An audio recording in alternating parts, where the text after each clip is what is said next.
Hoje é mais um dia marcante para o nosso agrupamento de escolas de Carvalhos, porque damos início à semana AE que estamos ligados. Esta semana nasceu fruto de um desafio que as psicólogas do agrupamento me lançaram e nas suas pessoas eu queria cumprimentar todo o leque de pessoas, de docentes que se empenharam ao máximo para nós, durante esta semana, mostrarmos o que de excelente, a excelência do nosso trabalho, a excelência da oferta educativa e formativa do agrupamento de escolas de Carvalho. Portanto, sintam-se nas pessoas das duas psicólogas, todos cumprimentados, e o reconhecimento do diretor pelo trabalho que desenvolveram, e eu já vi o que se vai ser mostrado durante a semana, um trabalho excelente. Portanto, agradecer-vos esse trabalho. Nós, com esta semana, veio comatar, porque devido à pandemia, vimos, foi mesmo na semana anterior, vimos privados de fazermos a nossa mostra anual formativa, da nossa oferta educativa e formativa, e atendendo a essa situação, foi lançado este desafio de fazermos este trabalho. Para quê? Para que junto dos alunos, especialmente os alunos do nono ano e dos seus pais encarregados de educação, mostrarmos as várias ofertas, o que nós proporcionamos, as várias saídas depois com os vários cursos, desde os cursos científico-humanísticos e dos cursos profissionais, portanto, para lhes dar uma panóplia daquilo que temos e daquilo que, segundo o que eles querem seguir, para qual o caminho, o melhor caminho a optar por eles. Portanto, também queria agradecer a presença dos alunos, dos seus encarregados de educação, dos professores que também estão presentes, dos colegas diretores de outros agrupamentos que também estão presentes, aproveitar-lhes também para agradecer isso. E antes de falarmos da conferência que vamos ter, que vai dar hoje lugar com a presença do seu presidente, eu queria aproveitar a oportunidade, até porque me estou a dirigir a um público alargado, na presença destas pessoas, através agora das teleconferências, eu queria fazer um agradecimento muito, muito especial à autarquia, quer ao presidente, ao professor Dr. Eduardo Vitor Rodrigues, quer ao presidente da Junta, ao Dr. Filipe Lopes, porque nesta fase de pandemia e com todos os constrangimentos que temos, conseguimos minimizar muitos desses problemas com a colaboração da Câmara e da Junta, tentando minimizar junto dos alunos alguns problemas de não estarem ligados para as aulas síncronas e assíncronas. O meu eterno agradecimento, porque sempre na primeira linha a ajudar-nos e a complementar o trabalho e o esforço que os professores, que também se viram obrigados a esta nova situação, fizeram, e muito bem, num espaço tão curto, deram a volta tão grande a esta situação. Portanto, o nosso reconhecimento por isso, claro que nunca chegamos, nunca agradamos a todos, mas paciência, temos que perceber que foi um esforço enorme da autarquia para poder corresponder da melhor maneira. Também agradecer em nome do agrupamento e dos seus profissionais o teste que fizemos Covid, que fizemos os que já estão na escola a trabalhar a tempo inteiro e aqueles que vão fazer agora durante esta semana, para na próxima semana abrirmos o pré-escolar. Portanto, esse agradecimento. Portanto, queria desafiar então os pais e os alunos durante esta semana então a verem as várias propostas que nós temos de todos os cursos e verem aquele que se enquadra melhor convosco e depois fazerem a vossa opção e que seja a melhor. Para darmos início a esta semana, convidamos o senhor Presidente da Câmara, o professor Dr. Eduardo Vitor Rodrigues, convidamos em duas vertentes, em três. Uma como sociólogo, outra como professor e outra como Presidente da Câmara. Esta simbiose permite-nos ter uma pessoa com sentido, uma visão estratégica para as coisas e também esta videoconferência que é sobre o futuro do trabalho, que é um tema difícil, até pela conjuntura que vivemos. Mas também só uma pessoa interessante e interessada na educação podia, mal lhe mandei a mensagem, de imediato me responder: sim, conte comigo. Estas coisas é que são marcantes para quem ainda aqui tenta fazer o melhor pela educação de Gaia e do país. Muito obrigado. Então, vamos passar ao visionamento da conferência. Eu pedia-vos o favor aos alunos que no final vou voltar a fazer um agradecimento, mas após o vídeo do seu presidente, que demora 42 minutos certinhos, que podem entrar no Google Meet e colocarem as questões que quiserem. Podem ir, entretanto, no chat do YouTube e lançando as perguntas se quiserem, ou fazerem depois, o Sr. Presidente também terá acesso às vossas caras, se quiserem aparecer, e responder às questões que vocês entenderem, até após a conferência, aquelas que acharem pertinentes, e tenho aqui um professor para vos poder explicar da melhor maneira e dar também a sua visão sobre o assunto.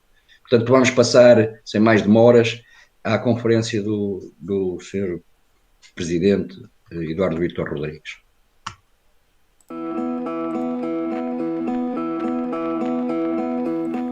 Mais uma iniciativa absolutamente inovadora, de um agrupamento absolutamente inovador, e eu quero cumprimentar o agrupamento, a escola e o agrupamento, na pessoa do professor Domingos, e nele cumprimentar todo o corpo docente, os funcionários e os alunos, e ao que sei também os pais dos alunos que vão estar envolvidos nesta conferência, e agradecer o convite. Eu acho que, na verdade, fico mais contente por ser convidado como sociólogo, como professor, agora suspenso por funções autárquicas, do que propriamente como Presidente da Câmara, porque acho que tenho mais até a dizer-vos neste misto de sociólogo e Presidente da Câmara.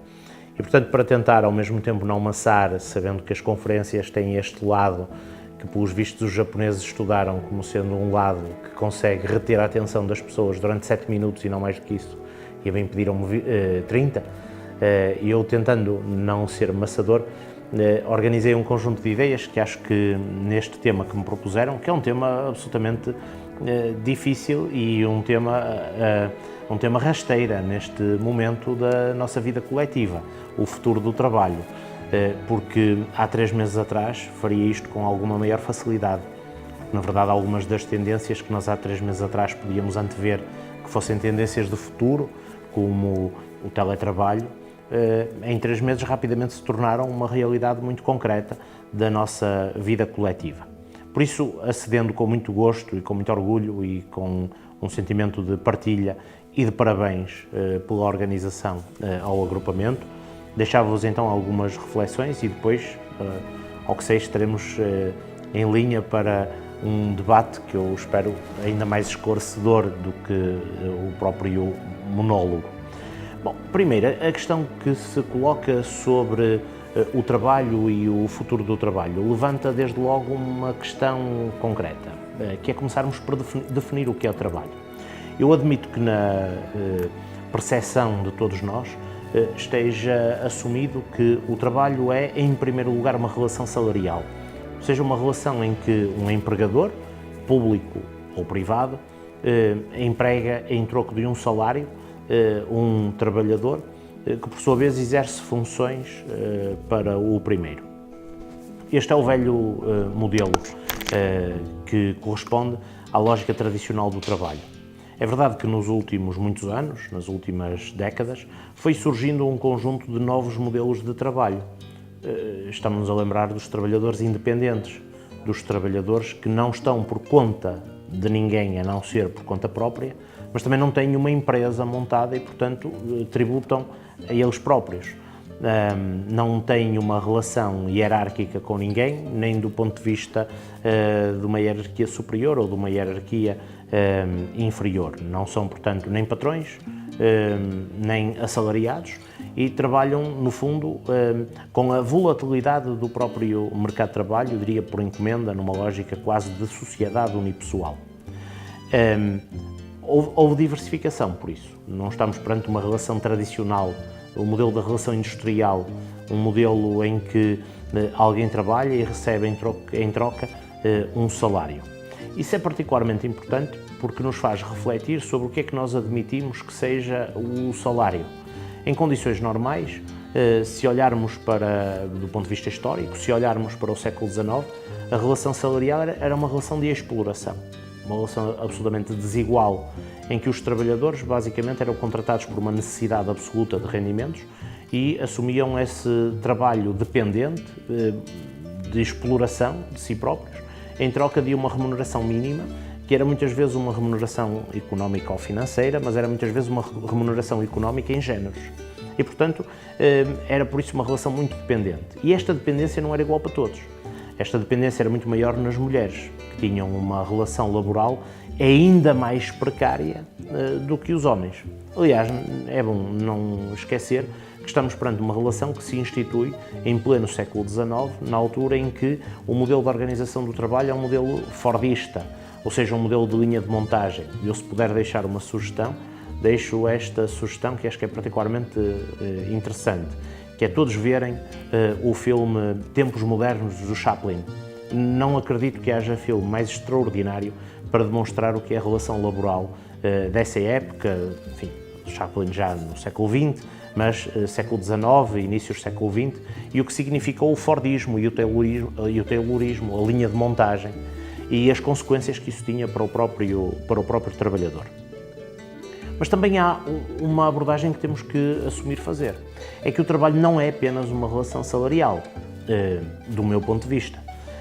Aquilo que se vai chamando a dupla jornada, que sobretudo incide sobre as mulheres, significa um modelo de trabalho em que alguém tem uma relação salarial durante o dia e depois, mais ao fim do dia, quando chega a casa, inicia uma nova jornada de trabalho, que é muitas vezes cuidar dos filhos e cuidar da casa, coisa que lhes está adstrita por razões sociais e não por nenhuma razão biológica, que lhes está adstrita por razões sociais e que tende a significar uma segunda jornada de trabalho que, na verdade, é um trabalho familiar que, em muitos casos, não é remunerado. E se este exemplo que eu estou a dar pode até ser um exemplo relativizado, porque estamos a falar de uma dupla jornada, quando tratamos das domésticas em concreto, mulheres que por várias razões não estão no mercado de trabalho, percebemos que era particularmente importante olhar para o trabalho doméstico com esta percepção de que é de facto um trabalho. Até porque muitas vezes o trabalho doméstico, aquilo que se chama a pessoa com uma condição de doméstica, do ponto de vista socioprofissional, não é mais do que muitas vezes o trabalho de alguém que, não encontrando lugar no mercado de trabalho tradicional, acaba por desemprego de longa duração, se tornar doméstica. E, portanto, não estamos perante verdadeiramente uma pessoa que optou por estar em casa, mas estamos perante uma pessoa que, em condições normais, estaria a trabalhar, não está a trabalhar. Eu diria que no sexo masculino estaríamos a falar de desemprego de longa duração, no sexo feminino isso configura rapidamente uma condição de doméstica. Bom, esta condição de doméstica leva a novas formas de trabalho. Hoje é preciso não esquecer, numa sociedade que se pretende civilizada, que o cuidar dos outros significa, em muitos casos, também uma forma de trabalho. Está muito em discussão, e é bom que esteja em discussão, o papel social dos cuidadores informais. O que é que são os cuidadores informais? São sobretudo mulheres. São sobretudo mulheres que conciliam a sua condição de doméstica com o cuidado, com a salvaguarda, com o acompanhamento diário de idosos ascendentes, pais, sogros, ou de descendentes, filhos, por exemplo, num contexto de deficiência, e que são verdadeiramente dedicados a tempo inteiro, se calhar mais do que podemos imaginar que é uma relação de 7 horas de trabalho por dia, 5 dias por semana, e têm uma relação de trabalho, de envolvimento a tempo inteiro, que decorre muitas vezes não de uma opção própria, muitas vezes naturalmente de uma opção própria, mas em muitos outros casos decorre de uma opção que é uma falta de opção, ou seja, decorre de uma necessidade de ficar em casa a tratar dos sogros ou dos pais, porque não há estrutura pública ou da economia social para os tratar, ou porque havendo fica muito mais dispendioso do que assumir por simplesmente suspender ou terminar a relação laboral e ficar em casa. Portanto, eu diria que a primeira questão que temos que tratar é sobre o que é que estamos a falar quando estamos a falar de trabalho. E se, olhando para trás, já ficou evidente que o conceito de trabalho é ele próprio muito dúbio, olhando para a frente, eu julgo que temos ainda um caminho muito grande para andar, porque temos desde logo que assumir que o trabalho, as formas de trabalho vão reconfigurar-se muito mais rapidamente do que nós imaginamos. Dou apenas um exemplo, o desenvolverei mais à frente, o exemplo do trabalho, da jornada parcial, do trabalho a tempo parcial, que no nosso caso é assumido como uma de duas condições, ou é um trabalho de alguém que não consegue um horário completo e, portanto, trabalha à hora ou numa parte da jornada de trabalho, ou então é um trabalho correspondente a alguém que vive de forma precária a relação laboral, o vínculo laboral. Eu quero lembrar que, se isto é assim no nosso caso, não é assim nos países mais desenvolvidos da Europa, sobretudo os países do norte da Europa, assumiram de uma forma muito nítida e muito clara a opção estratégica política do trabalho a tempo parcial como uma opção de libertação das pessoas. É preciso não esquecer, indo aos gregos, que o trabalho corresponde ao negócio, à procura de alguma rentabilidade. E o negócio é, como a própria palavra diz, a negação do ócio, a negação do lazer, a negação da vida autónoma, livre, para aquilo que muitas vezes as pessoas gostam de fazer e que nem sempre é conciliável com o mercado de trabalho. Por isso, estamos perante um modelo a tempo parcial, que vai tendencialmente instituir-se, mas que tem que se instituir acoplando a relação laboral às políticas públicas. Nós não podemos evitar tratar as políticas públicas como elementos estruturantes do mercado de trabalho. Quando se pensa no mercado de trabalho e na relação salarial, pensa-se nas eventualidades, na eventualidade do desemprego, e para isso temos o subsídio de desemprego, na eventualidade do acidente de trabalho, e por isso temos subsídios de doença, subsídios enfim, que substituem, no fundo, a relação, o salário, por uma espécie de abono ou de subsídio de doença profissional ou de incapacidade para o trabalho. Portanto, inevitavelmente temos que falar de políticas públicas. E aqui temos que olhar para as sociedades muito divididas em duas. Eu sei que isto é simplista dizer, sei até que tem um cunho muito dicotómico, exageradamente dicotómico, porque as sociedades não são tipos ideais e, portanto, não é fácil dizer que uma sociedade é liberal por natureza, mas, apesar de tudo, perceberão que, sendo o objetivo analítico, o que me interessa é criar os modelos, percebendo que depois os modelos têm pequenas penetrações de características congêneres. Bom, aqui temos dois tipos de modelo de trabalho. Um modelo estritamente liberal. Imaginem os Estados Unidos. Um modelo em que a volatilidade da relação laboral é muito grande. Um indivíduo percorre variadíssimos postos de trabalho ao longo da sua vida. Faz variadíssimas tarefas e mesmo que não altere muito as tarefas, o perfil das tarefas, está muito focado no posto de trabalho que tem, na tarefa que tem, mas percorre várias organizações. Temos um outro modelo, que é um modelo que se instituiu e que se foi chamando algo exageradamente, de forma genérica, o modelo social europeu, que é um modelo em que a relação laboral está muito regulada. Enquanto no modelo liberal, muito típico dos Estados Unidos, mas também do Reino Unido, nós encontramos uma grande volatilidade no mercado de trabalho, uma grande capacidade de, perdendo o emprego hoje, ter um emprego na semana seguinte, mas ao mesmo tempo, sabendo que perdendo o emprego hoje, a capacidade de resposta do modelo de Estado e do Estado-providência é muito reduzida. No modelo europeu, nós sabemos que há uma garantia que resulta deste vínculo, desta relação social que se estabelece entre o indivíduo, o empregador, o indivíduo trabalhador, o empregador, a organização e o próprio Estado. E, portanto, temos aqui uma relação que acaba por ser uma relação securitária ou tendencialmente securitária, em que o indivíduo recebe a contrapartida de alguma segurança do Estado, seja o subsídio de desemprego, de doença, seja o próprio Serviço Nacional de Saúde, a educação para os filhos, etc., recebe em contrapartida da relação salarial. Nos Estados Unidos, o modelo de privatização e de liberalização não deixou muita margem para que isso acontecesse.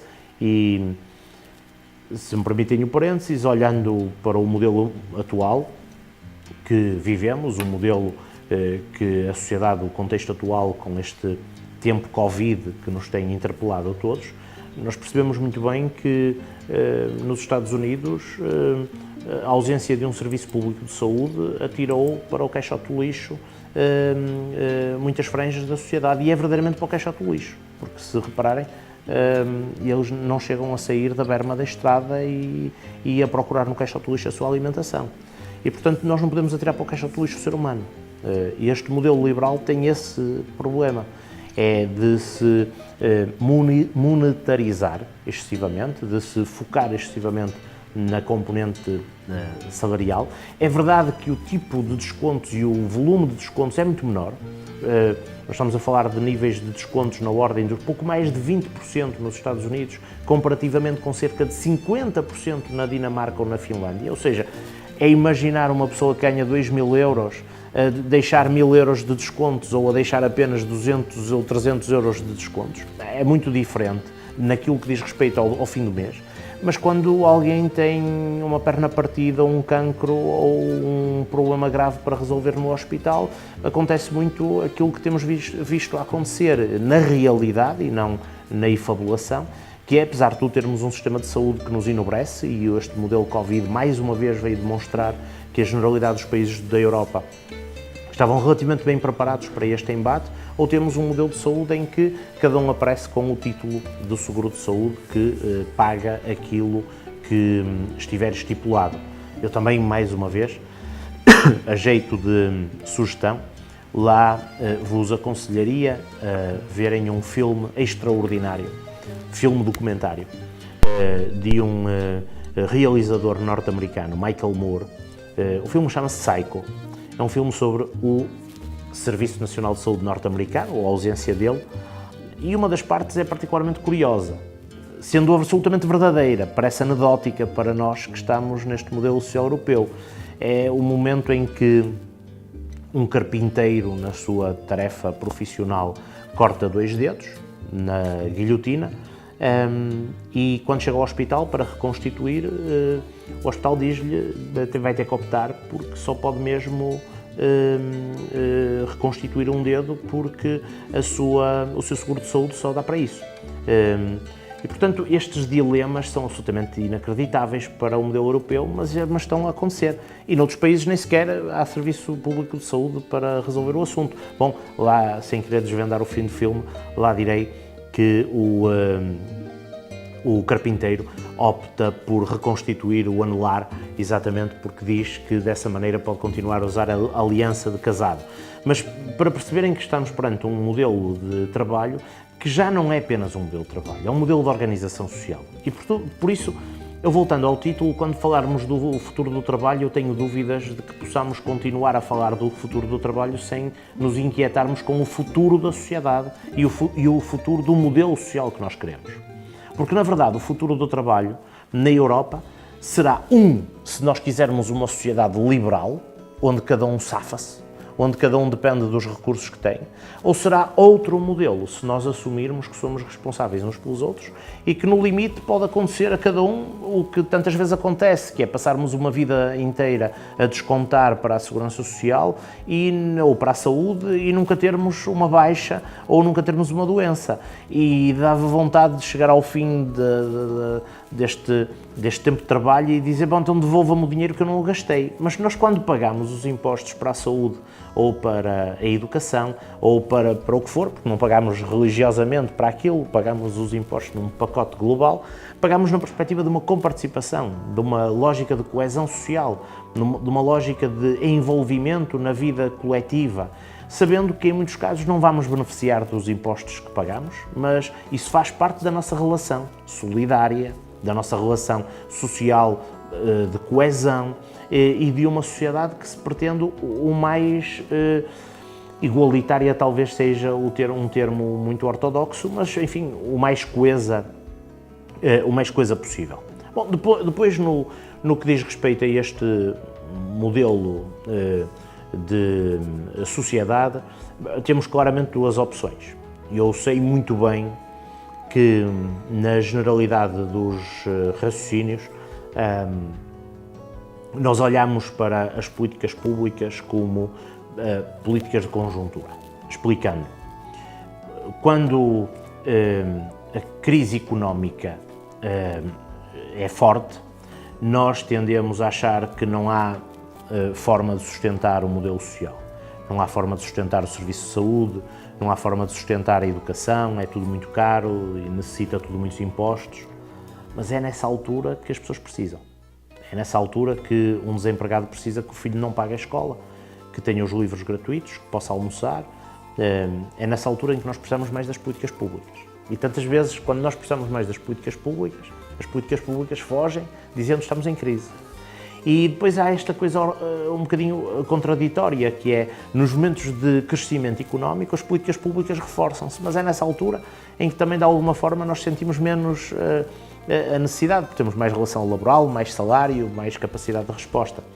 Por isso, é bom que nós notemos que o trabalho e o futuro trabalho dialoga intrinsecamente com aquilo que é o modelo de sociedade coesa que nós pretendemos. Se nós pretendemos um modelo de sociedade coesa, não é possível ter um mercado de trabalho desregulado. E esta é a palavra.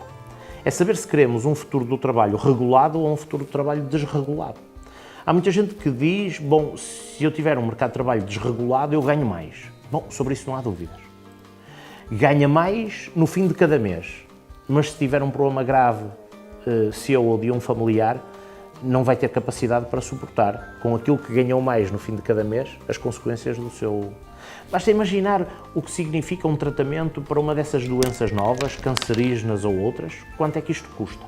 O que significa ter um filho com deficiências e quanto é que isto custa. E, na verdade, isto não custa nada, nem pode custar nada, porque isto faz parte da nossa responsabilidade coletiva e isto tem que ser assumido por um papel do modelo social de Estado que nós temos. Sei bem que isto tem um debate, que é possível aguentar. Sei bem que isto gera muitas vezes um debate que é ideológico. Vamos aguentar à custa de quê? De mais impostos? Quando o mercado de trabalho funciona, quando a produtividade cresce, quando as pessoas têm cada vez mais educação, mais formação, quando o mercado de trabalho consegue absorver os cidadãos genericamente, como até há meio ano atrás nós víamos em Portugal, temos uma taxa de desemprego que era basicamente a taxa de desemprego, uma taxa de desemprego residual, que era aquela abaixo da qual era quase impossível, porque estamos a falar já dos inempregáveis e não dos desempregados.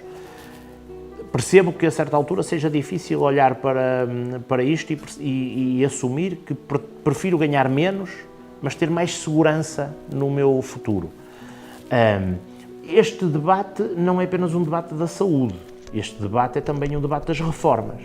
Porque a certa altura o mercado de trabalho e o futuro de trabalho têm que discutir-se não apenas no modelo de sociedade que eu tenho tentado atirar para o lado da saúde, até pelo momento em que vivemos, que é mais explícito, mas também para aquilo que nós pretendemos olhar como tipo de trabalho. Há uma palavrinha que deixou de fazer muito parte do nosso dia-a-dia, que é a palavra carreira. A palavra carreira, no que diz respeito ao trabalho, é uma palavra importantíssima, porque a palavra carreira diz respeito àquilo que é a nossa evolução no mercado de trabalho, a nossa evolução no nosso aperfeiçoamento, na nossa mobilidade social ascendente, a melhoria ao longo de uma carreira profissional, a melhoria das nossas condições salariais, conceitos como as diuturnidades, que hoje já estão fora de moda. São conceitos que mostram que a evolução na carreira permite gradualmente que o indivíduo não só se aperfeiçoe, mas também que receba, para além da massa salarial, que receba algo mais fruto da sua própria carreira. Ora, hoje, eu sinto que muitas vezes, mesmo para os mais jovens, a noção de carreira está perdida. E estamos, portanto, muito prostrados na ideia de que já não há nada a fazer. A sociedade mudou, já não há nada a fazer. E eu quero dizer que no dia em que um jovem pensar que já não há nada a fazer, estamos todos perdidos, porque há muito a fazer. E a sociedade já demonstrou em muitos momentos, e a sociedade portuguesa em concreto já demonstrou em muitos momentos, que somos capazes de repensar o modelo social e de reorganizar o modelo social fruto da ideia de que é possível reconfigurar a nossa relação coletiva. Nós tivemos já um tempo na nossa vida coletiva, na nossa sociedade, tivemos já um tempo em que a relação laboral era muito individualista, numa tendência quase liberalizante. Eu não quero marcar isto do ponto de vista histórico em nenhum tipo de governação, mas qualquer um perceberá. Tivemos um momento em que o mercado de trabalho estava muito crescentemente individualista. Bom, houve um tempo em que, inevitavelmente, com uma mudança de modelo de sociedade, também houve aumento de impostos, houve um aumento de rendimentos, esse aumento de rendimentos gerou aumento de impostos e tivemos também um aumento de alguns dos direitos. Não é possível querer uma sociedade com um modelo de saúde, um modelo de educação igual para todos e tendencialmente gratuita, se não assumirmos que temos todos, de alguma forma, como participar. Não é possível querer ter coesão social se não estivermos disponíveis para, com os nossos impostos, financiar desempregados e pessoas que não têm, neste momento ou num determinado momento, capacidade pessoal ou outra para voltar ao mercado de trabalho ou para ir ao mercado de trabalho. Por isso, eu diria, só o tema, o futuro do trabalho, dá origem a muitas e complexas deambulações. Bom, a questão do futuro ainda levanta uma outra questão, o que é o futuro? Não é? Porque, na verdade, tentei explicar que, afinal, a pergunta sobre o que é o trabalho ela própria muito complexa, mas o que é o futuro? Eu admito que há 3 meses atrás nós pensássemos no teletrabalho, já o disse, como uma coisa do futuro. E o futuro, passado 3 meses, instituiu-se. Às vezes, as grandes rupturas na sociedade não se fazem por uma gradual e lenta evolução, mas fazem-se muitas vezes dessa maneira, por rupturas, por cisões, e as cisões não são necessariamente guerras, não são necessariamente revoluções. Bom, às vezes são pequenas revoluções que decorrem de coisas tão externas a nós próprios, como uma pandemia, como aconteceu.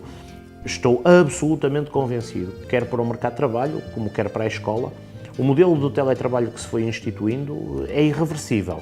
É evidente que voltaremos ao presencial em muitos domínios, mas estou absolutamente convencido que um Presidente de Câmara, como o Presidente de Câmara de Vila Nova de Gaia, vai deixar de ir tantas vezes a Lisboa para ter reuniões de meia hora ou de 40 minutos, quando pode fazê-lo de forma muito mais poupada, em tempo e em dinheiro, no seu gabinete por videoconferência. Estamos perante uma mudança que aconteceu de forma imprevisível, que muitos dos escritos, e poderão ver alguns dos escritos daqueles que têm vindo a assumir-se como grandes problematizadores do modelo de trabalho, muitos dos escritos têm dito que é uma coisa dos próximos anos de futuro e etc, etc. Bom, em 3 meses tudo mudou e é bom que nós tenhamos a noção de que o futuro muitas vezes vem mais rápido do que nós pensamos. E o futuro é construído por nós, pela nossa capacidade de questionar a realidade e de a aperfeiçoar, pela nossa capacidade de questionar o modelo que temos em curso e de o aperfeiçoar. E para isso deixem-me fazer um parênteses, que eu sei que é um parênteses que provavelmente incomodará, mas que eu faço à mesma. Para isso é preciso uma aposta clara na política e na democracia. Ninguém muda as sociedades dizendo mal e virando as costas. Nós só conseguimos melhorar e aperfeiçoar a sociedade se conseguirmos, por um lado, sermos participativos e, por outro lado, sermos responsavelmente participativos, sermos atores em vez de agentes. atores sociais em vez de agentes sociais. E isto leva-me àquilo que me parece que para os jovens é absolutamente determinante, é não virarem as costas à organização da vida social. Eu sei que em cada geração há um sentimento de desilusão relativamente a muitas variáveis. Ao papel da mulher, às questões ambientais, à temática dos próprios direitos sociais. Todos nós, em cada geração, sentimos que isto aconteceu.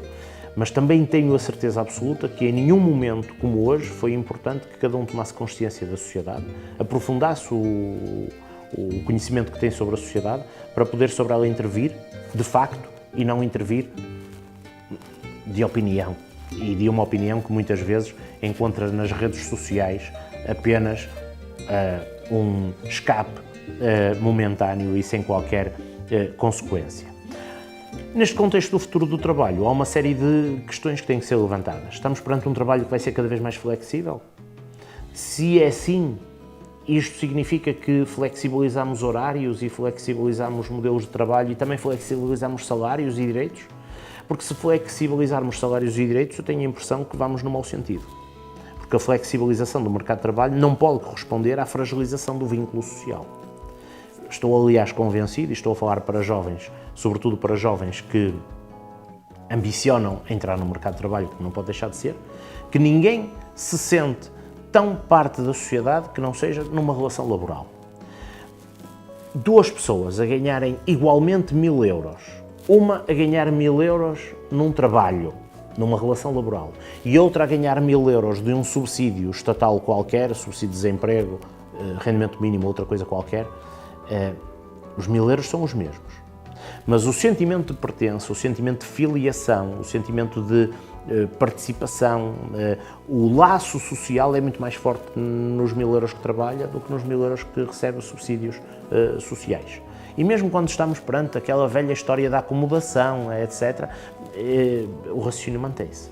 Portanto, é preciso que nós tenhamos em conta que a flexibilização do mercado de trabalho, que é inevitável por efeito da inovação tecnológica, das novas tecnologias, de uma série de novos mundos que estão a acontecer, não pode corresponder à fragilização do vínculo social e muito menos à fragilização do indivíduo. Para isso nós precisamos de regulação. Precisamos de uma palavra que eu até agora ainda não pronunciei, mas que é uma palavra que talvez pareça uma coisa da pré-história, mas que é tão atual como quando nasceu: os sindicatos. Os sindicatos e a negociação coletiva têm este papel fundamental de se despolitizarem um bocadinho no sentido da participação partidária, mas se politizarem no sentido do envolvimento na vida e no destino dos seus associados e dos trabalhadores em geral. Nós, nos sindicatos, conseguimos ter uma voz que não individualiza culpa a ninguém e que permite uma representação coletiva. Quero deixar também uma nota sobre o futuro do trabalho. No momento da contratação, nunca como hoje foi para mim tão evidente que o currículo vitae que cada um vai apresentar vai começar a ser lido do fim para o início. Nós, no modelo tradicional do currículo, olhamos para o currículo e vemos o nome, a morada e depois as habilitações literárias e as formações e acabamos, algures, na experiência social ou nas referências pessoais. Em muitas das grandes multinacionais nos Estados Unidos já ninguém contrata pela média de curso, nem ninguém contrata pelo número de disciplinas que fez com uma nota XPTO. As pessoas hoje são cada vez mais contratadas por um conjunto de competências que adquirem para além da escola, não é fora da escola, é para além da escola. A escola é uma componente fundamental, a universidade é uma componente fundamental, mas para além disso há uma vida que todos nós temos. É aquilo que se vai chamando as competências sociais, o envolvimento na vida coletiva enquanto estudante, nas associações, no voluntariado, no trabalho, muitas vezes feito em organizações não governamentais e que permitem ao empregador olhar para a pessoa não como um especialista numa determinada área, mas como um humanista que percebe muito de uma determinada área. E por isso também é uma interpelação, é percebermos que Nós precisamos de nos dedicarmos muito à vida escolar, mas precisamos de ter a noção de que a vida vai para além de cada uma das disciplinas. E é nesta conciliação da componente escolar, curricular, com a componente, diria, mais social, das competências sociais, que vai determinar muita da entrada no mercado de trabalho de muitos de vós, de muitos dos jovens que hoje estão na escola. E queria terminar, porque o tempo que me foi concedido está a chegar ao fim, espero com algum proveito para vós, queria terminar com 3 notas muito simples, que são aquelas que provavelmente poderão dar origem a um momento de debate. Como falar do futuro do mercado de trabalho ou do futuro do trabalho num momento de globalização? Bom, também aqui uma pergunta é se estamos de facto no momento da globalização.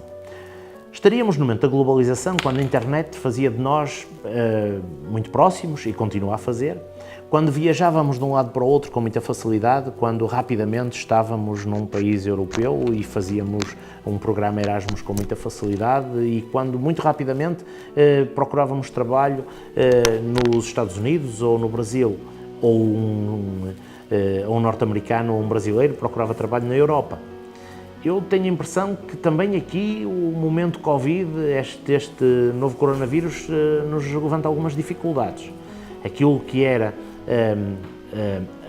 a grande, rápida distância, a rapidez com que percorríamos as distâncias, vai atenuar-se inevitavelmente. Eu acho que nós vamos começar a viver aquilo que era uma grande intensidade do processo de globalização, vamos começar a viver um processo um pouco invertido de desglobalização. Uma espécie de retorno ao local, uma espécie de retorno às identidades, de retorno ao consumo local, de retorno à valorização do que é nosso, de retorno à valorização dos nossos monumentos, do nosso património, da nossa forma de ser e de estar. Tantas vezes, tanta gente visitou a Torre Eiffel sem nunca ter subido à Torre dos Clérigos. Eu julgo que esta nova dificuldade de nos movermos à escala internacional com esta pandemia, que não vai durar sempre, mas durará o suficiente para deixar marcas, esta grande dificuldade que vamos ter pela frente vai nos fazer voltar ao local. Um momento de desglobalização, em que vamos aproveitar o potencial das novas tecnologias e da globalização por um lado, mas em que não vamos deixar de ter uma alternativa, que é a alternativa local para os problemas que são, em muitos casos, locais e, em muitos casos, locais e globais. Uma segunda questão que tem que ver com as novas formas de trabalho e os novos mundos do trabalho. Reparem que a demografia na Europa levanta desafios e problemas e questões dramáticos. O nível de envelhecimento na Europa é historicamente extraordinário. Nunca tivemos um momento destes, nunca vivemos um momento destes e há hoje uma questão que se levanta com muita clareza. Como responder a isto tudo? E nós vamos responder a isto tudo naturalmente salvaguardando os nossos idosos, dando uma resposta positiva aos nossos idosos e tentando combater o envelhecimento por novas estratégias de natalidade e por novas políticas natalistas. Porque só assim é que também conseguimos oxigenar o mercado de trabalho com gente mais jovem. A inversão da pirâmide etária levanta também um problema de financiamento do modelo e de financiamento das necessidades, das carências dos mais idosos. Mais uma vez, estou absolutamente convencido que a economia social vai aqui dar uma resposta fundamental. Não vai ser o Estado, que não é o albergue de tudo, muito menos vai ser o mercado, que está muito mais focado no lucro e no modelo capitalista tradicional. Vamos ter aqui um terceiro, uma espécie de um tripé, uma parte de um tripé, uma perna deste tripé, que é a economia social, que não é Estado, porque é setor privado, mas não é o privado capitalista, porque é um privado que se dedica ao não lucrativo, ou quando tem lucro é para reinvestir na sua própria atividade. Estou a falar das IPSS, estou a falar de instituições ligadas às igrejas, ligadas às cooperativas, ligadas às mutualidades, coisas que, no nosso caso, têm centenas de anos de história. As misericórdias têm 500 anos de história, as mutualidades têm 200 anos de história, coisas que agora estão a surgir ou a ressurgir, reinventando um modelo que nós tínhamos como muito importante para compensar a ausência do Estado puro e duro do Estado de Providência puro e duro. E eu, sem querer exagerar, eu diria que foram muitas destas instituições que levaram a que os efeitos da pandemia, como os efeitos do envelhecimento, como os efeitos das crises económicas se fizessem sentir tanto na vida das pessoas, porque tiveram aí uma retaguarda, tiveram aí uma assistência, às vezes até mais do que assistência, uma caridade que nos atenuou muito dos nossos problemas. E é por aqui, pela economia social, que eu acho que muitos dos problemas se vão resolver. Ora, para a economia social, nós precisamos de trabalhadores. Atualmente, a economia social representa em Portugal quase 400 mil postos de trabalho. Às vezes muito invisíveis, mas representa um volume do PIB muito significativo, superior a 1,5% do nosso PIB. E representa, do ponto de vista da importância social, uma importância enorme. Em muitos concelhos do país, e são mesmo muitos, o principal empregador é a misericórdia local, a mutualidade local, a IPSS local. E continuará a ser, por muito que a globalização se aprofunde, e não se vai aprofundar nos próximos tempos. Bem, uma terceira e última nota, mal seria se neste momento não deixasse uma palavra de esperança. Nós vamos todos viver tempos difíceis. É evidente que alguns dos jovens que me estão a ouvir olharão para os próximos meses e dirão, mas isto vai piorar, o mercado de trabalho vai se retrair, o turismo atenuou, antevê-se uma crise económica muito mais curta e diferente daquela que vivemos em 2008, mas o que fazer perante isto? Eu, se puder deixar algum conselho, eu diria, empenhem-se. Empenhem-se na vida escolar, valorizando o papel que a escola pode ter de elevador social, o quanto vos pode criar um conjunto de instrumentos, de competências para serem mais fortes no mercado de trabalho. Empenhem-se na vida coletiva, porque vão entrar no mercado de trabalho, estou seguro, mais rapidamente se tiverem um conjunto de competências sociais que resultam do vosso dia-a-dia, para além da componente curricular. E depois lutemos todos juntos, porque nós já resistimos a quase tudo. O nosso país, com números redondos, 900 anos de história, já resistiu a tudo. Invasões de espanhóis, também já resistimos a momentos extraordinários, como a vinda das especiarias da Índia ou do ouro do Brasil, e depois destruímos tudo de muitas formas. Já resistimos a muitos momentos duros da nossa vida coletiva e sempre conseguimos superar nesta base de que, por um lado, somos um país aparentemente pequeno, um povo aparentemente resistente, mas ao mesmo tempo um povo muito solidário nos momentos difíceis. Tivéssemos nós a capacidade de sermos solidários em todos os momentos e não apenas nos momentos difíceis, talvez tivéssemos menos momentos difíceis. Por isso, aos jovens, neste momento que pode não ser muito promissor, quando olhando os próximos meses no que diz respeito ao mercado de trabalho, eu só posso dizer que tenho a impressão de que todos juntos, os jovens, as suas famílias, as empresas, os poderes públicos, os municípios, que cada vez são mais uma parte da vida coletiva cada vez mais importante, todos juntos estou certo que conseguiremos ultrapassar este processo e garantir um sinal de esperança, mais do que uma luz ao fundo do túnel, um grande sinal de esperança para aqueles que hoje também precisam de esperança para se sentarem e estudarem.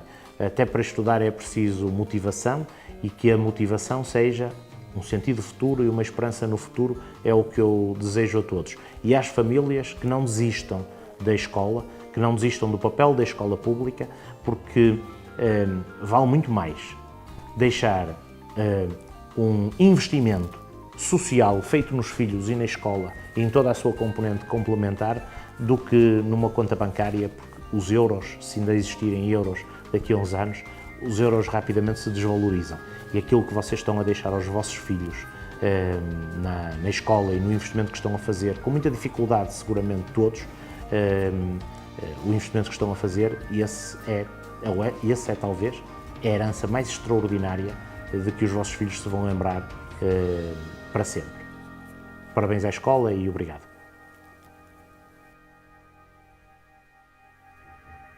Além de agradecer ao Presidente e a todos que estiveram presentes, eu ia dar a oportunidade agora aos alunos e algum encarregado de educação, algum professor que queira colocar a questão. E eu, como estou a ver aqui na minha tela, a Thaisa, que é a presidente da Associação de Estudantes. Eu vou-lhe dar a ela a primazia de colocar, ser ela a colocar a primeira questão ao Sr. Presidente. Então, antes de mais, obrigada, Sr. Diretor. Boa tarde a todos, Sr. Presidente da Câmara e a todos os presentes, a todos os alunos, e agradecer-vos pela iniciativa que tomaram. E, sem demoras, faço a minha questão, pois dadas as enormes dificuldades que o nosso município, o nosso país tem passado devido a esta pandemia, nós jovens, a meu ver, não devemos cruzar os braços nem devemos ficar parados. E devemos transformar estas dificuldades em novas oportunidades. E neste contexto perguntávamos ao Sr. Presidente da Câmara se estaria disponível para apoiar qualquer projeto, qualquer ideia inovadora que os jovens queiram apresentar. E o que é que a Câmara espera de nós jovens e como podemos colaborar juntamente com o município.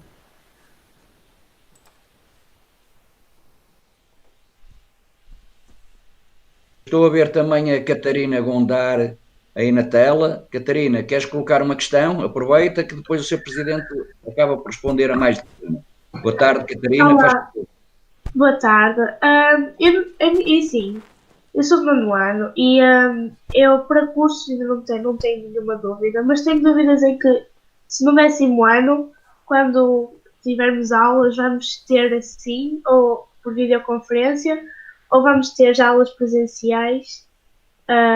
É porque, é assim, eu acho que por videoconferência é muito mais difícil de aprender. Claro que se fosse por se calhar vai ser por videoconferência por causa da nossa saúde, não é? A saúde está em primeiro lugar, mas era essa a minha questão.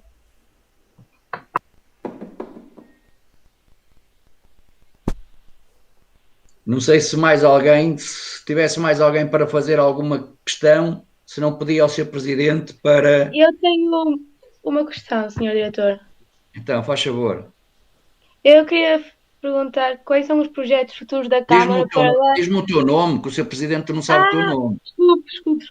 O meu nome é Gabriela Oliveira, sou do 11º ano da Escola Secundária dos Carvalhos e a pergunta que eu queria fazer era quais são os projetos futuros da Câmara para dar resposta a esta nova realidade, a dizer, ao coronavírus, ao Covid-19. E boa tarde, já. Desculpa. Sr. Presidente, tem 3 questões. Já pode tomar a palavra, se faz favor. Muito bem. Bom, boa tarde a todos de novo e a todas. Eu espero que não tenham adormecido. O tema que lançaram, o futuro de trabalho, visto do lado do sociólogo e do lado do autarca, é um tema cujo título por si só sugere uma abordagem longa e, portanto, problematizar o que é o futuro nos dias de hoje cada vez começa a ser mais difícil. Pensamos num futuro com algum distanciamento e, afinal, às vezes há coisas que nos acontecem enquanto sociedade com uma velocidade absolutamente inimaginável. E o trabalho, eu estou convencido que, se eu pudesse sintetizar uma parte significativa do que disse, era atirar isto para o plural. E, portanto, mais do que o trabalho, os trabalhos. Eu estou cada vez mais convencido que, se não assumirmos claramente a temática das políticas públicas, que é, para mim, uma temática estruturante de toda esta reflexão, aquilo que nos vai acontecer é um crescendo do individualismo que já vamos vendo nas dinâmicas de relações sociais transferidas depois para o trabalho. Eu não sei se transferidas previamente dentro da escola e na competitividade que se gera dentro da escola e depois para o trabalho, e deixarmos um bocadinho cada um ao seu destino. E, pelo menos para os sociólogos, o destino não é mais do que a marca da estrutura social e, portanto, às vezes diz-se de forma simplista que filho de pobre é pobre e não sei o quê. Bom, na verdade, isto é a regularidade das sociedades a funcionar, e aquilo em que eu acredito é que as políticas públicas em geral e as educativas em particular têm este potencial de ruptura com as dinâmicas da sociedade ou com as dinâmicas da regularidade social. Portanto, isto para explicar qual foi o foco da intervenção. Poderia haver muitos outros prismas para tratar o assunto, mas acho que até para os destinatários pareceu-me ser o mais adequado. Bom, depois, as questões são todas elas interessantes, obrigado, mas cada uma na sua perspectiva, a olhar para estas realidades. Eu talvez começasse pela Catarina, porque é muito interessante. Eu não tenho a certeza, que contra mim falo que nos últimos tempos tenho passado muito tempo nestas realidades. Eu tenho a impressão que o problema das videoconferências não é saber se nós somos, se isto é mais fácil ou menos fácil. Eu acho que há aqui um problema sério, é a perda de momentos de contacto, que também são momentos de afetividade e momentos de sociabilidade, de inter-relação, mas eu acho que temos também aqui um problema para resolver connosco próprios, e portanto estou só a falar por mim, não pela Catarina, estou a dar a resposta à Catarina com a minha própria experiência, que é a temática da disciplina, da nossa própria organização, porque eu tenho a impressão que a maior dificuldade que tenho visto e que tenho sentido neste processo é a criação de dinâmicas de autodisciplina para este trabalho, porque é muito fácil, já é fácil distrairmos-nos noutras circunstâncias. Nesta em que podemos desligar a câmara como se fosse apenas uma queda da internet e podemos tirar o som e estar ao lado a fazer outra coisa qualquer, se calhar o problema vai se pôr de uma forma mais assertiva. E aqui eu acho que temos um desafio para vencer, que é o desafio da autodisciplina, do foco, da concentração. Eu já acho, também não deixei de ser professor assim há tanto tempo, eu já acho que isso acontecia, ou seja, a dificuldade do foco é um problema, e admito que seja um problema que não tem uma explicação única, mas aqui o desafio que nos vai ser colocado pela frente vai ser grande. Eu não sei se isto vai continuar exatamente assim. O que eu sei é que, como estava antes, é que nunca mais vai continuar. E, portanto, eu acho que vamos encontrar aqui um misto, um sentimento de algum equilíbrio entre aquilo que fazíamos tradicionalmente, presencialmente, e depois muitas outras coisas que vamos acabar por chegar à conclusão que, se formos capazes de superar esta temática da disciplina ou da autodisciplina, se ajustará e, enfim, e far-se-á de uma forma mais, acredito eu, até mais interessante. Bom, depois a Taísa, indo às questões já mais ligadas ao trabalho, a questão levantada pela Taísa. Eu acho sempre, eu sou um adepto do Edgar Morin e, portanto, eu acho sempre que não há crises, há oportunidades. E, portanto, como ele muitas vezes dizia, cada crise vale pelo conjunto de novidades que traz, de inovações, de oportunidades, e nós sentimos a crise, ou não, em função da capacidade que tenhamos de, superando os problemas, fazermos uma adaptação. Um século e tal antes, o Darwin tinha dito isto de outra forma. Se bem se lembram, a abordagem que o Darwin faz ao evolucionismo é muito uma abordagem de quem acredita que a evolução social, transposta da biologia para a sociedade, a evolução social não se faz pelo mais forte, não se faz pelo mais inteligente, seja nos animais, seja no ser humano. A evolução faz-se por aqueles que são mais capazes de se adaptar. E os mais capazes de se adaptar não são necessariamente os mais fortes, senão os dinossauros continuavam a existir, ou os mais inteligentes. Aqueles que são capazes de se adaptar são aqueles que têm instrumentos, muitos deles fornecidos pela própria escola, outros tantos fornecidos pela família, e aí começamos com a temática da desigualdade de oportunidades, e, portanto, olhar para este momento e para as crises em geral como momentos de inovação. Eu dou um exemplo micro que me atazanou a vida durante as últimas semanas, que foi o exemplo de variadíssimas pequeninas empresas de Vila Nova de Gaia, que produziam os pequenos tecidos para vender na feira, ou que produziam os equipamentos para os clubes de formação, ou os sacos e as mochilas aqui para vender aos clubes locais, e a certa altura ficaram numa situação dramática e em 15 dias reconfiguraram-se e estão a produzir máscaras para exportação quando nunca exportaram uma única coisa. E, portanto, há aqui claro que isto é um efeito micro, claro que temos mais uns milhares de desempregados e isso não é imediatamente resolvido com toda a gente a produzir máscaras ou a fazer outra coisa qualquer.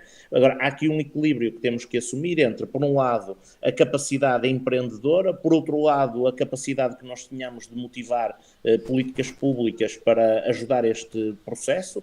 Bom, e já agora, finalmente, o papel fundamental do Estado, eu não abdico de o sublinhar, porque acredito mesmo, não é um papel de caridade, é um papel absolutamente fundamental de inclusão, de inserção socioprofissional, e acho que há muita coisa que o Estado vai fazer. E isto faz uma ponte com a pergunta da Gabriela, que é o que é que nós podemos fazer, nós município, mas nós todos. Eu acho que neste momento nós temos uma vantagem relativamente àquilo que foi a crise de 2008, 2009 e por aí em diante. Tivemos um problema sério aí, que foi um problema basicamente financeiro, que afetou os países que tinham uma dívida acentuada. E, portanto, enquanto uns se riam, entre aspas, como os finlandeses, outros viviam problemas de crise absolutamente endémica. E hoje não é isso que está a acontecer. Hoje estão todos mais ou menos no mesmo barco. Do ponto de vista económico ou financeiro, não é? Do ponto de vista sanitário, não.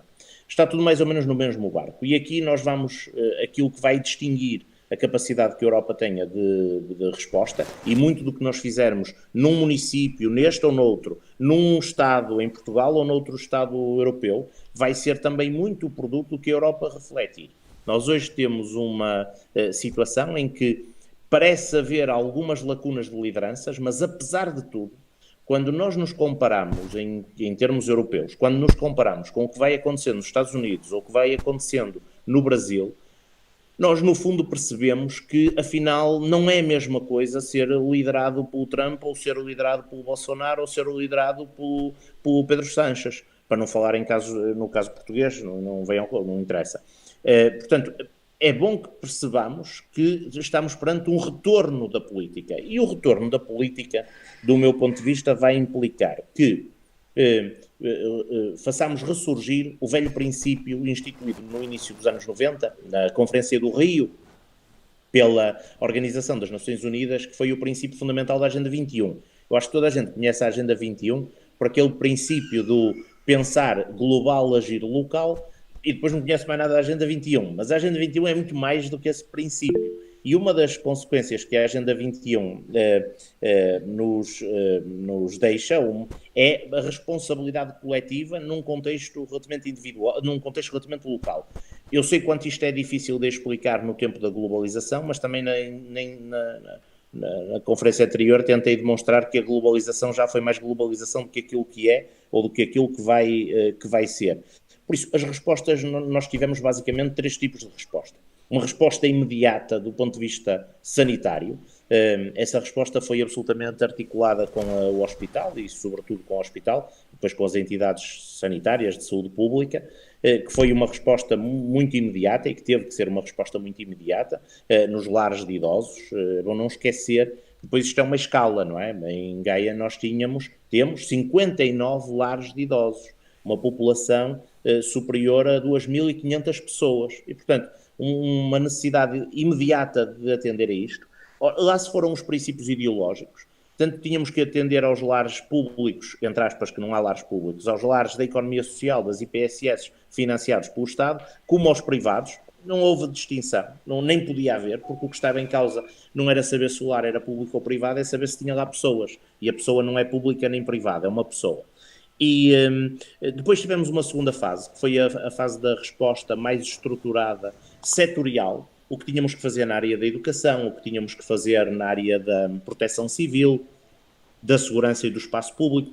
Devo dizer que aqui, sem não estou a referir o caso de Gaia em concreto, mas acho que os municípios em geral deram um exemplo de como as lacunas do Estado Central não se fizeram sentir tanto pela intervenção brutal que os municípios tiveram.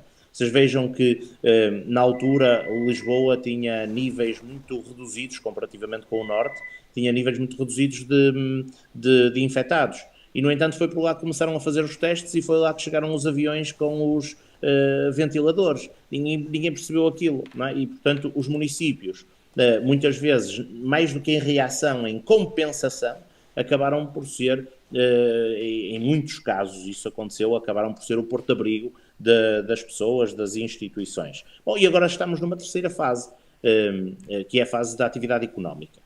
Claro que o município, desde março, que tem as taxas todas suspensas, isentou uma série de coisas por aí fora, mas neste momento a questão já não é essa. A questão é como é que vamos recuperar do ponto de vista socioeconómico, quais são os passos que temos pela frente. Bom, e aí eu acho que temos uns dias mais de espera para consolidar aquilo que queremos, porque também não podemos assumir um conjunto de medidas de costas voltadas para aquilo que está a ser perspectivado pelo Poder Central, até porque muitas delas são intermediadas pelos próprios municípios. Dou o exemplo da cultura, o Governo disponibilizou agora 30 milhões de euros para a área da cultura, para financiar agentes culturais, e os municípios vão ser, no fundo, as entidades de suporte jurídico das candidaturas. E, portanto, há aqui coisas que não vale a pena ser voluntarista, porque estamos a antecipar e podemos estar a correr riscos de dar um passo maior do que a perna. E depois, acho que o que temos que fazer é ter uma estrutura montada e bem montada para rapidamente conseguirmos dar resposta aos problemas. E se me permitem uma nota final, porque acabei hoje de fazer aqui um texto que me pediram e enfim, estando neste momento a preparar o relatório de contas, eu quero dizer uma coisa muito simples, sem que isto seja nenhuma abordagem, mas agora, porque estamos a falar de um processo de crise, eu tenho que dizer com toda a honestidade que eu sou hoje o mesmo Presidente de Câmara que era há 4 anos.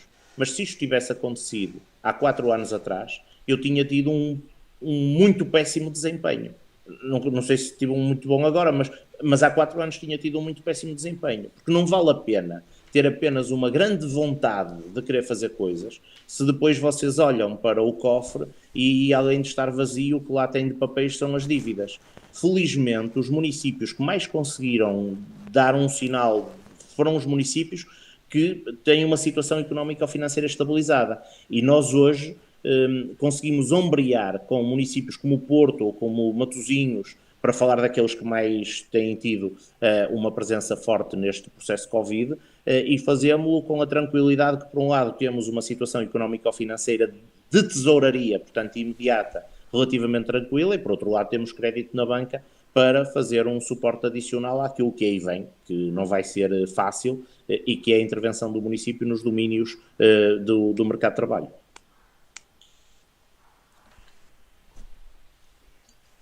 Não sei se há aí mais alguma pergunta, Taísa, Gabriela, Catarina, ou outro que esteja aí que esteja mais envergonhado, pode colocar as questões. O Sr. Presidente já viram que está sempre disponível e responde a tudo e a todos. Portanto, estejam à vontade para colocar as questões. Eu tenho uma questão. Taísa. Olha, Catarina. Sim. Era uma boa altura de tu entrares. Queres entrar, Catarina? Sim. Anda, questiona.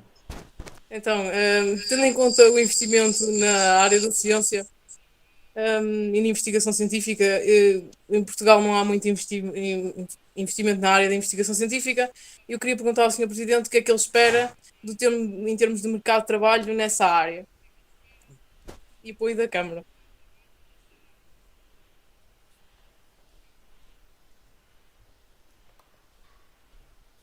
Há mais alguma questão? Taísa, tens alguma questão? Não? Basta estar muito envergonhados. Não sei se há algum professor que está a ver se quer colocar também alguma questão. Está aqui a aparecer aí um jogador. Não sei se parece que é de Porozinho. Está-me a aparecer aqui a imagem do jogador. É sim, senhora, Porozinho. Então vamos lá, Porozinho. Não sei o teu nome, mas Ricardo podes... Ricardo, vamos lá, Ricardo. Começo em primeiro ano na Escola de Secundários Carvalhais e a minha pergunta é que, no contexto do mundo digital, estará Vila Nova de Gaia preparada para assumir um contexto mais tecnológico no ensino secundário ou não?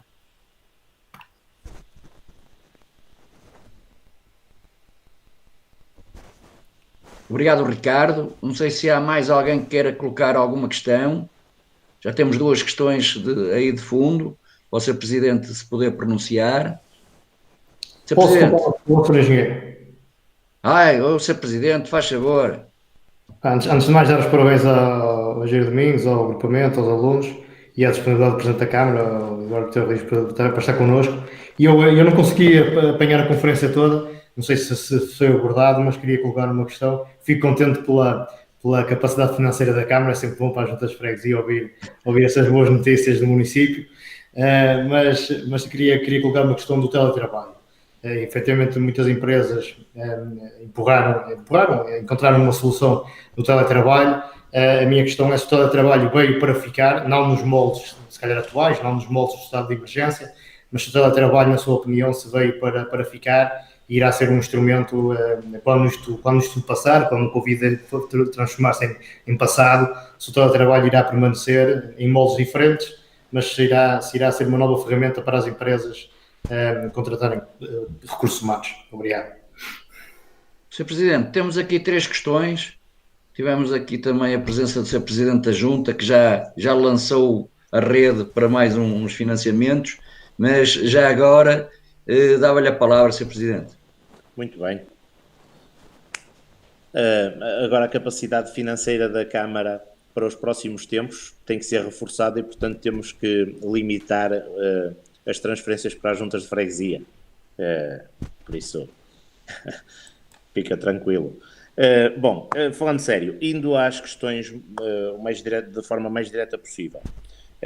Eu não sou um pessimista, não é? Mas há coisas que, independentemente de termos uma visão pessimista ou otimista da realidade, afundamos em argumentos que acreditamos serem sólidos. Eu, à pergunta da Catarina, eu diria de olhos fechados, sim, estou super otimista. Eu estou super otimista com aquilo que é o potencial que esta crise acabou por vir a criar, de diversificação dos modelos de trabalho. Não estamos a falar de diversificação do trabalho, estamos a falar de diversificação dos modelos de trabalho, é uma coisa diferente para já, e do potencial inclusivo que isso tem para pessoas, por exemplo, portadores de deficiências. E isso para mim é absolutamente evidente. E dou exemplos, desde logo, acho que o meu laboratório de ensaio acaba por ser o município e, portanto, não querendo estar a dar exemplos de outros mundos, dou exemplos do meu próprio contexto de trabalho. O quanto havia dificuldade relativamente a algumas pessoas, por exemplo, que trabalham na biblioteca, no serviço audiovisual, pessoas com deficiência na área da educação, a dificuldade que tinham na locomoção diária, para muitas vezes terem tarefas que em algumas partes do dia ou em alguns dias eram tarefas que podiam perfeitamente ter desenvolvido em casa, e foi preciso chegar a este processo Covid para hoje ter o diretor da biblioteca ou ter o departamento de educação a dizer: nós podemos aqui fazer um misto, um equilíbrio entre o trabalho cá da senhora ou do senhor X e o trabalho em casa. E, portanto, eu acredito piamente no potencial.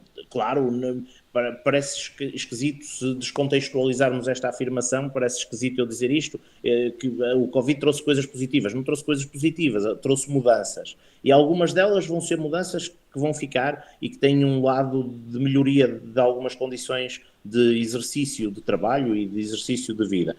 Noutros casos, não. Aqui eu acredito piamente. O teletrabalho tem um potencial inclusivo que o trabalho tradicional não tem, seja o trabalho fordista do Charles Chaplin a apertar o parafuso sempre no mesmo sentido, nos tempos modernos, seja o trabalho menos mecanizado, mas muito tecnológico e, portanto, a exigir uma constante adaptação do indivíduo às novas necessidades. E, portanto, quanto mais o trabalho tiver esta componente de exigência igual para todos, mais ele vai deixar para trás quem tiver handicaps, porque, como digo muitas vezes, as políticas públicas não têm alternativa que não seja tratar as pessoas de forma diferente, porque quando nós tratamos as pessoas todas por igual, reproduzimos as desigualdades. Quando tratamos de forma diferente o que é diferente, corrigimos os handicaps. E, portanto, eu acredito muito que isto vai acontecer e até acredito mais do que isso. Acredito que isto começa por acontecer nos poderes públicos e vai contaminar os privados. Sinceramente, acho que os próximos anos vão dizer o que vai acontecer, mas eu, desse ponto de vista, tenho uma daquelas certezas que acho mesmo que são inevitáveis, ou, enfim, e pela positiva. Agora, vai surgir um outro debate, que é um debate curioso. Há bocadinho, quando a Gabriela levantava a questão das medidas, vejam como vocês que representam uma nova geração, a Catarina, a Gabriela, as oportunidades, o mercado de trabalho, a Câmara, como é que a Câmara se porta, como é que o Estado interage. Vejam bem que nós, em bom rigor, o que estamos a dizer é que exigimos, e eu concordo, ao Estado e aos municípios que passem a intervir diretamente no mercado de trabalho, que é basicamente o mercado das empresas. Esta evolução é uma evolução espetacular, porque aquilo que nós tínhamos há umas décadas atrás era basicamente uma espécie de muro de Berlim que separava claramente aquilo que é o mundo público e aquilo que é o mundo privado. E, portanto, qualquer benefício, qualquer apoio dado a uma empresa tinha que ser suficientemente justificado para não parecer concubinato, para não parecer corrupção. Ora, aquilo que nós hoje temos é fundos públicos a serem alocados ao apoio às empresas e ao emprego a fundo perdido. Ou seja, não estamos a falar de empréstimos, também há empréstimos, mas não estamos a falar de empréstimos, estamos a falar de entrega de dinheiro público. Porquê? Porque o debate ideológico, que tantas vezes ancorou a distinção do público e do privado, acaba por chegar ao ponto fundamental de reconhecer que os privados efetuam serviço público e produzem bem público, e o emprego é um bem público. E, portanto, quando o Estado ou os municípios apoiam as empresas, não estão a apoiar os privados capitalistas, estão a apoiar o bem social que as empresas produzem. Este passo em frente é um passo extraordinário, que eu já ia sentindo que estava a acontecer no final do século XX, início do século XXI, já nesta passagem progressiva, na resolução desta dicotomia público-privado, e que hoje as perguntas genericamente que vocês fizeram são perguntas extraordinárias.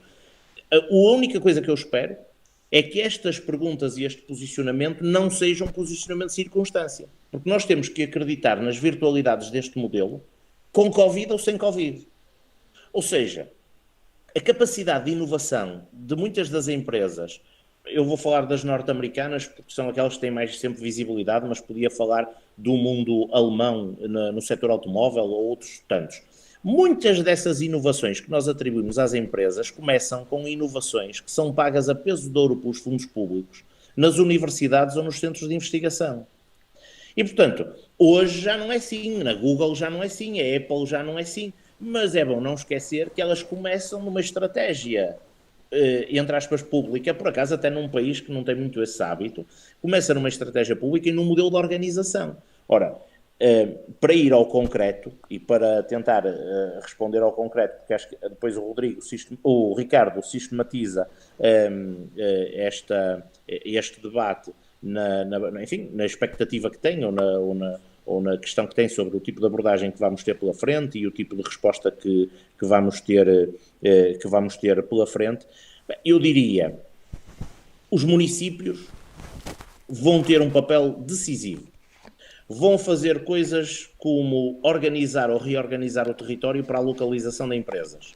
Vão apoiar financeiramente e não só a reabilitação ou requalificação de empresas. Vão eles próprios ser atores no terreno. Porque é bom não esquecer que o Covid não é um intervalo na nossa vida. Quando isto retomar, e esperemos que seja rápido, é preciso que nós tenhamos uma bateria de investimento público para conseguir alimentar toda a produção, seja da construção civil, seja das inovações tecnológicas do país. E, portanto, eu acredito piamente que nós estamos com um processo de reconstrução parcial da sociedade que veio para ficar.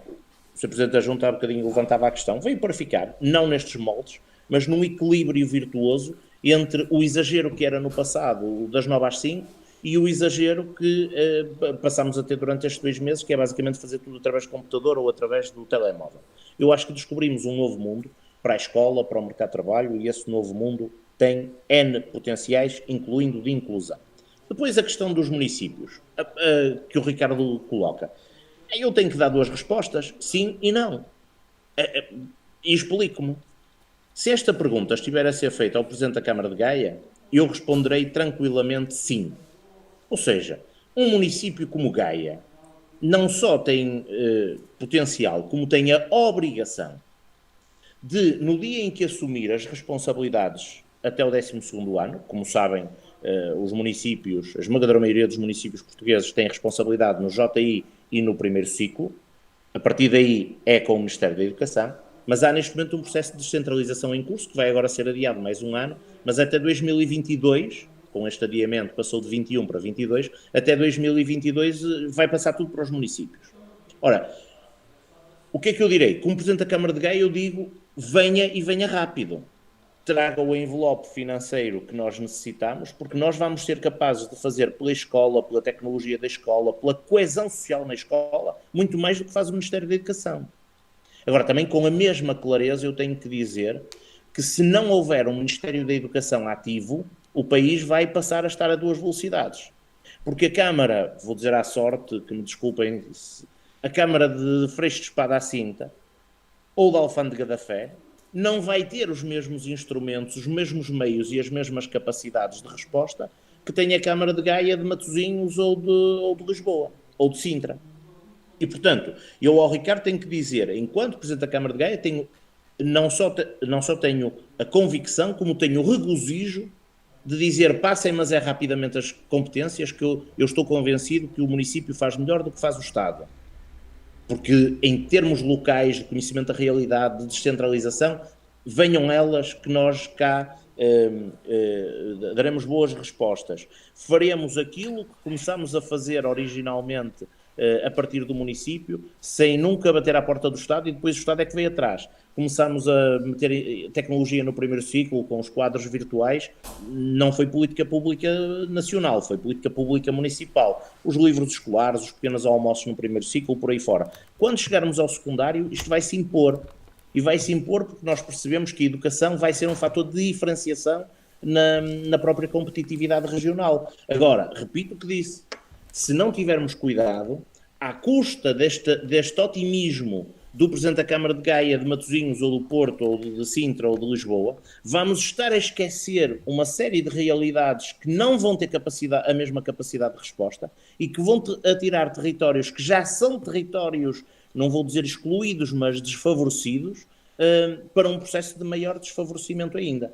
Por isso, sim, muito empenho, muita vontade, mas nunca perder de vista que o Estado tem que fazer depois o seu papel junto dos municípios pequeninos do interior, com menos capacidade, às vezes até com menos disponibilidade mental, que ainda estão na fase a Câmara existe para tapar buracos e o resto os professores que tratem. Portanto, há aqui um trabalho que eu acho que temos que fazer todos juntos, reconhecendo as virtualidades da descentralização, por um lado, e ao mesmo tempo assumindo que essa disponibilidade da descentralização tem que ser compatível com o Ministério da Educação suficientemente forte para compensar os municípios que não vão ter capacidade de acompanhar este processo. E acho que a Graça está a tentar fazer uma apresentação. Está a entrar mal. É só stop e sai.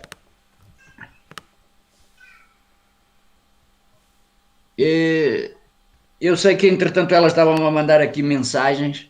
Eu, se calhar, vou-me antecipar para não estarmos a perder tempo.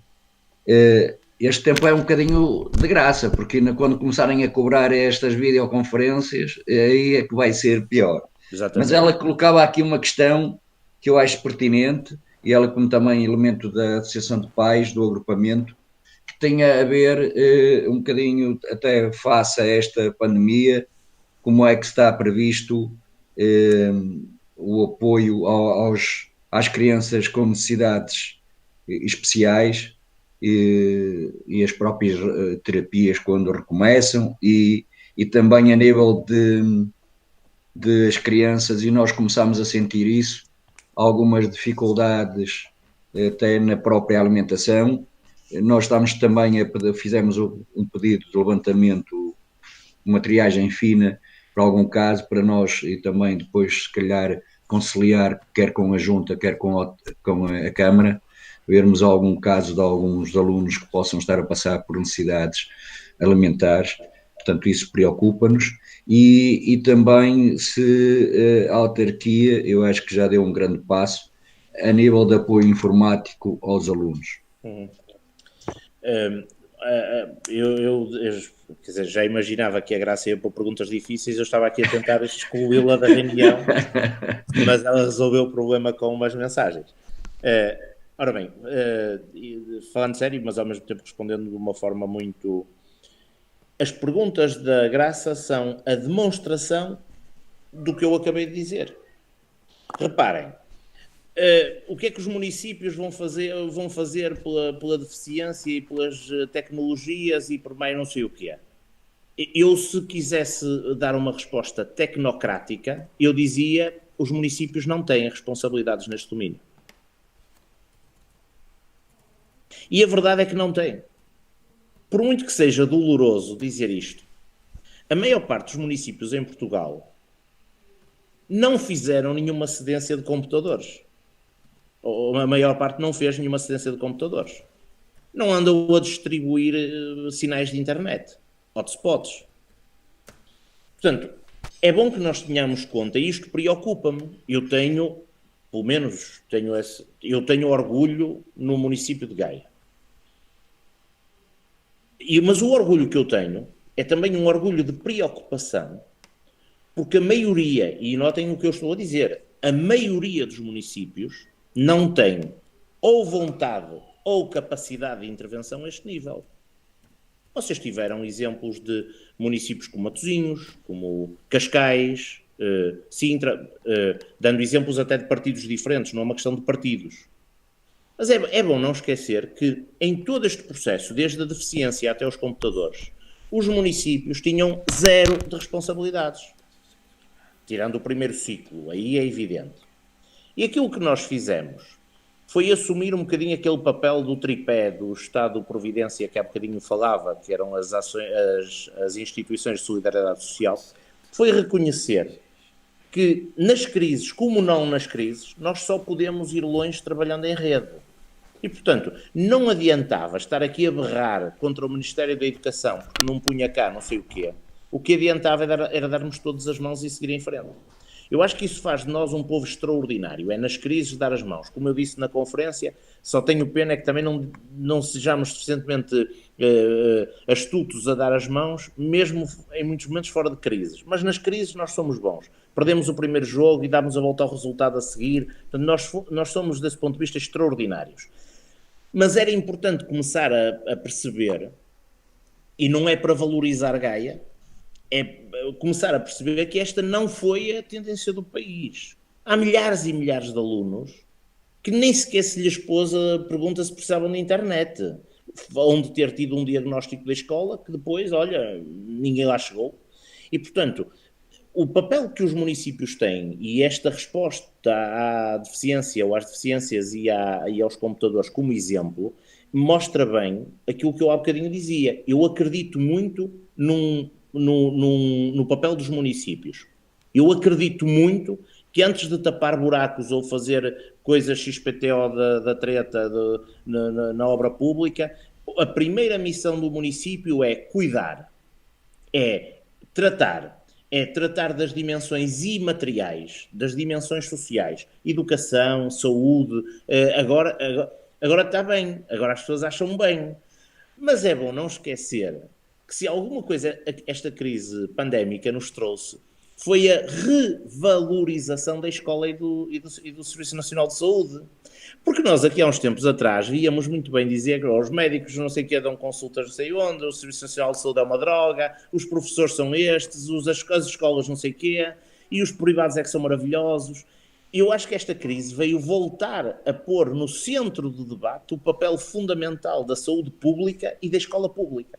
E, portanto, desse ponto de vista, com franqueza, eu acho que só temos razões para ter confiança. Agora, a minha confiança enquanto Presidente de uma Câmara que hoje tem músculo e que pode intervir nas máscaras, intervir nos equipamentos informáticos, intervir não sei o quê, tem duas dificuldades. Uma é aquela que eu já expliquei, é que acho que a maior parte do país não está nestas condições e, portanto, ou o Ministério faz compensação nestes casos, ou vamos ter um país cada vez mais a duas velocidades. Eu sei que tenho que tratar em primeiro lugar de Gaia, é isso que eu faço, mas também tenho que refletir no papel dos municípios a este nível.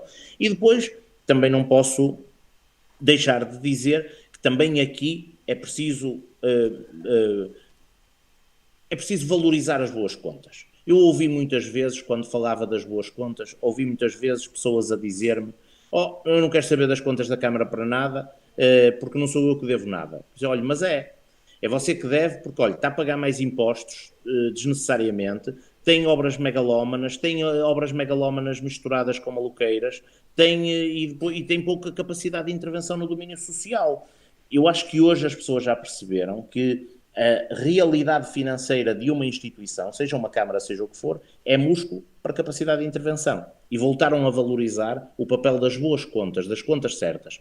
Porque eu podia ter muita vontade e ter muita sensibilidade e uma pessoa da sociologia, humanista, não sei o que é, mas se não tiver dinheiro, via-me muito aflito. E, portanto, acho que é bom dizer que a resposta Covid é muito mais do que uma resposta Covid, o produto de um modelo estruturado de poder local que nós queremos para Gaia, que é uma cidade sustentável, com investimentos inteligentes e, sobretudo, a pensar nas pessoas. Sempre que nós tivermos que optar entre uma pedra e uma pessoa, optamos pela pessoa e só optamos pela pedra se for para construir um lar de idosos ou uma escola.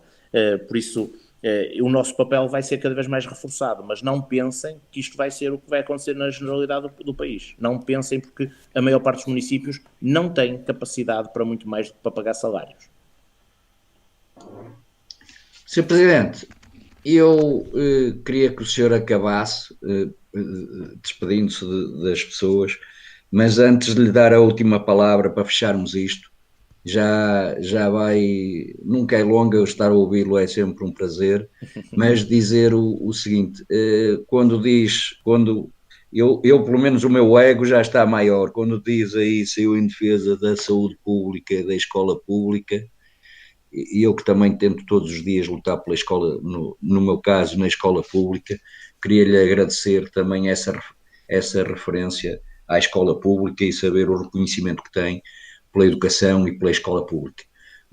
Queria agradecer a todos os presentes, tivemos à volta de uma centena de pessoas aqui, tivemos estes alunos, eu vou citar o nome dos alunos, a Catarina Gondar, a Gabriela Calvino, a Taísa, a Catarina Gonçalves, o Ricardo Rodrigues e um ex-aluno, o Filipe Lopes, que também se lembrou de colocar uma questão, portanto também é sempre um aluno que andamos sempre a aprender. Sr. Presidente, a todos os presentes, muito obrigada pela participação e por esta magnífica lição que nos deu dos tempos modernos, não é do filme de Charles Chaplin, mas dos tempos modernos que vivemos, que são bem difíceis, mas com a perseverança do Presidente que temos à frente de Gaia, acho que vamos todos conseguir avançar e vencer, porque com gente com esta vontade, com esta força anímica, certamente vamos chegar longe. Muito obrigado, Sr. Presidente. Eu dava-lhe a palavra para fechar a sessão. Muito obrigado. Agradecer o convite, esperar que tenha sido proveitoso. É sempre uma abordagem difícil porque é de um misto de uma componente, enfim, mais teórica e de uma componente mais prática municipal, mas deixar-vos sinceramente, aqui já é a mensagem exclusiva do sociólogo, daquilo que eu tenho visto e daquilo que me tenho apercebido. Nós temos um problema neste momento com o contacto, não é? Quer dizer, o beijo de cumprimento, o cumprimento de mão, o abraço está muito mais dificultado, as pessoas protegem-se, têm até alguma relutância nas aproximações em contextos públicos, no transporte público, na rua, etc. E, portanto, temos esse problema, mas, sinceramente, eu acho que nunca senti como tão próximas as pessoas umas das outras como nos tempos de hoje, e acho que o Covid teve esta componente, que mostrou que nós somos muito pouco, não é muito poucos, é muito pouco individualmente considerados. E voltamos talvez a este espírito de rede, de comunidade, de gente que se estima, que não se pode cumprimentar, mas que se estima, e o que eu espero é que isto seja de novo a valorização dos laços sociais, é o que eu espero. porque sociedade individualista só tem um destino, que é o individualismo absoluto e o safe-se quem puder, e isso já é antítese de sociedade. Portanto, o que eu espero é que seja uma sociedade cada vez mais comunitária, que os jovens sejam eles próprios um motor da mudança e da adaptação, e aos poderes públicos e ao município de Gaia compete, e cada vez competirá mais, fazer das tripas coração para todos os dias, dos recursos disponíveis, alocar o mais importante volume às escolas em concreto e depois à área da saúde. E termino com esta história. Há 3 anos atrás, ainda no mandato anterior, quando o município de Gaia resolveu atribuir, numa parceria com o Ministério da Saúde, 3 milhões de euros para as obras do hospital e com o Ministério da Educação 1 milhão de euros para cada uma das 3 EB23 que estão neste momento em obras, que é a Sofia de Mel Breiner, Costa Matos e Valadares, eu fui atacado e fortemente por estar, no fundo, a financiar o Estado. E eu disse, não estou a financiar Estado nenhum. Estou, quando muito, a financiar com fundos públicos a comunidade de Vila Nova de Gaia. O nosso hospital, que é central, e as nossas escolas. E agora vi com alguma sensação de hipocrisia aqueles que atacaram o Hospital de Gaia, ou atacaram a Câmara por ajudar a financiar o Hospital de Gaia, porque era uma competência exclusiva do Ministério da Saúde, agora baterem palmas ao Hospital de Gaia. Eu acho que a hipocrisia, enfim, é o que é.